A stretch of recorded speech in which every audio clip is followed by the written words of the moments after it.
Hello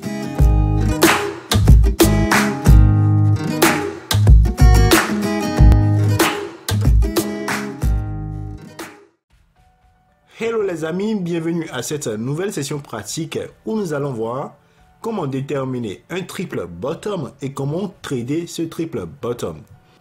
Alors, comme d'habitude, je suis sur la plateforme d'analyse TradingView et cette fois-ci, je suis sur le graphique de l'euro USD en weekly.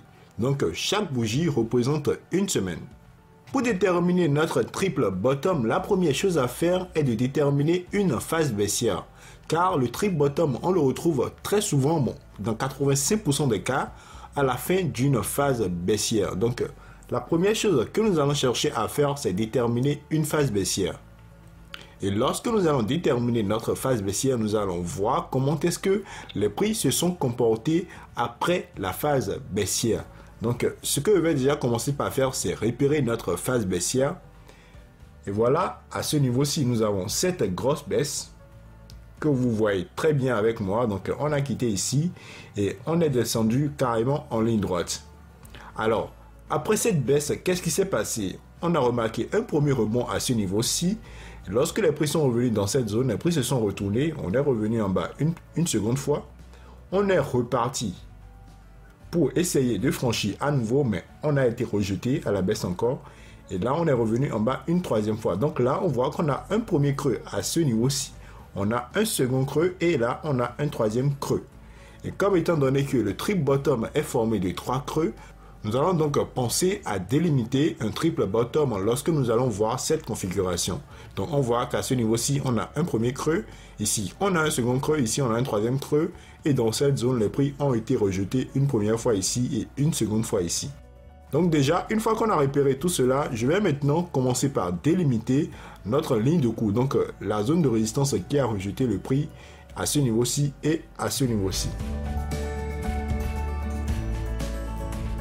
Et voilà donc notre zone de résistance qui a été tracée. Donc on remarque bien que lorsque les prix sont venus dans cette zone, les prix ont été rejetés.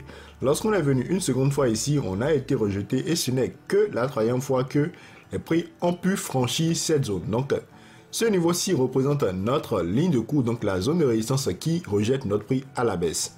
Nous allons maintenant essayer de matérialiser les creux formés par notre triple bottom. Donc je vais matérialiser le premier creux, le second creux et le troisième creux.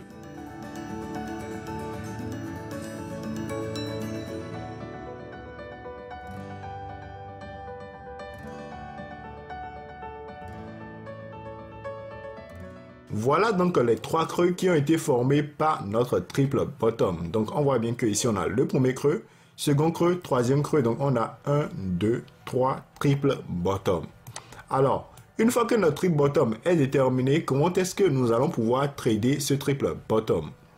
Déjà, je tiens à préciser que lorsque vous allez voir le premier creux et le second creux, ne pensez pas directement au triple bottom. Il faut d'abord penser au double bottom, parce que si jamais les prix avaient franchi notre ligne de cours à ce niveau-ci, ça aurait été un double bottom. Donc c'est parce que les prix n'ont pas pu franchir qu'on est venu former en fait un triple bottom, et c'est à ce niveau-ci qu'on a franchi. Donc ça, c'était une parenthèse. Alors comment est-ce que nous allons pouvoir trader notre triple bottom? Lorsque nous voyons notre triple bottom, la seule chose que nous devons avoir en tête, c'est prendre un trade à l'achat après la cassure de la ligne de cours de notre triple bottom. Alors, lorsque notre triple bottom a été cassé à ce niveau-ci, si nous entrons en position à l'achat, comment est-ce que nous allons pouvoir placer nos stop loss et nos différents objectifs de gain? Nous allons rapidement voir cela. Je vais déjà commencer par matérialiser tout cela sur le graphique en me basant sur tout ce qu'on a dit dans le cours. Et dès que je vais terminer, je vais vous expliquer pour que vous puissiez mieux comprendre encore une fois. Déjà, je vais commencer par mettre nos stop loss.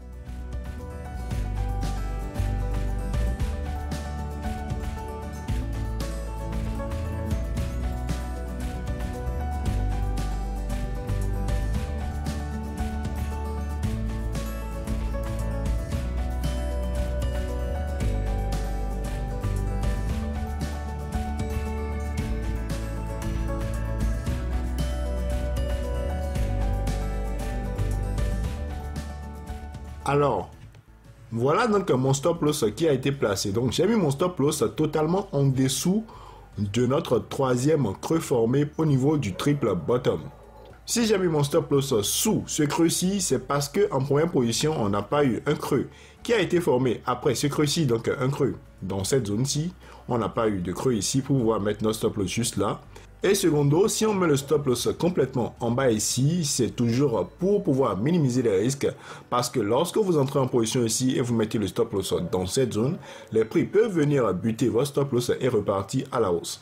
Or, si vous mettez votre stop loss ici, la probabilité est quand même très faible que les prix reviennent totalement taper votre stop loss. Donc, si on met le stop loss ici, c'est question de sécurité et bon, ça vous permet de pouvoir être beaucoup plus à l'aise. Alors, une fois que notre stop loss est placé, voyons donc comment est-ce que nous allons définir nos objectifs de gain. Je vais déjà commencer par l'objectif maximal en prenant juste l'écart entre le troisième creux formé et la ligne de cours.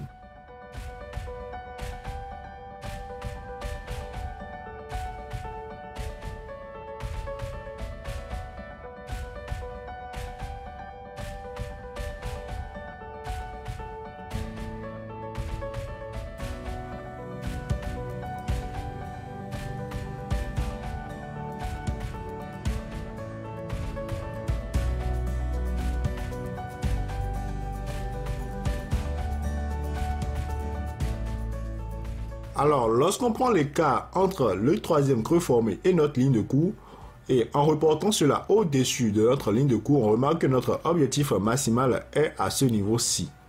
Donc, pour mettre notre objectif maximal, nous allons mettre cela à ce prix, donc à 1.2927. Une fois que notre objectif maximal est déterminé, pour déterminer l'objectif minimal, il suffira tout juste de trouver le milieu de l'objectif maximal et c'est ce qui va représenter notre objectif minimal. Donc je vais rapidement faire cela.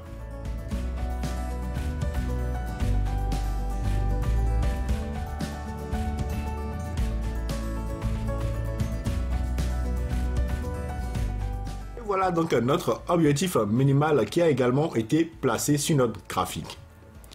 En résumé, si nous entrons en position à l'achat à ce niveau-ci, nous allons mettre notre stop loss à ce prix. Donc, le stop loss sera placé à 1,0287. Notre TP minimal, c'est-à-dire l'objectif minimal, sera placé à ce prix-ci. Donc, à 1,2280, à 1,2275. Et l'objectif maximal sera placé à ce prix-ci à 1.2927. Et qu'est-ce qu'on remarque sur notre triple bottom actuellement? On remarque que c'est l'objectif minimal uniquement qui a été atteint. L'objectif maximal n'a pas été atteint. Voilà donc comment est-ce que nous allons pouvoir déterminer et trader un triple bottom. J'espère bien que vous avez compris tout ce qui a été fait jusque-là. Si vous n'avez pas compris, n'hésitez surtout pas à poser des questions dans le groupe Telegram ou bien par mail afin de pouvoir mieux comprendre. Merci à vous et rendez-vous à la session prochaine où nous allons ensemble découvrir une nouvelle figure chartiste.